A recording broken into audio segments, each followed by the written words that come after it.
Enlightenment awaits, and it's just a flash away. What's the enlightening question of the day?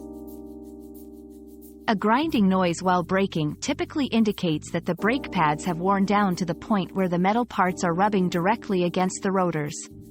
This can lead to increased stopping distances and potential rotor damage if not addressed.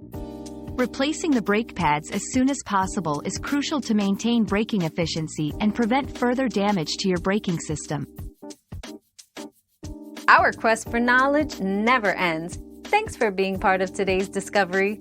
Subscribe, like, and share to join us on the next one.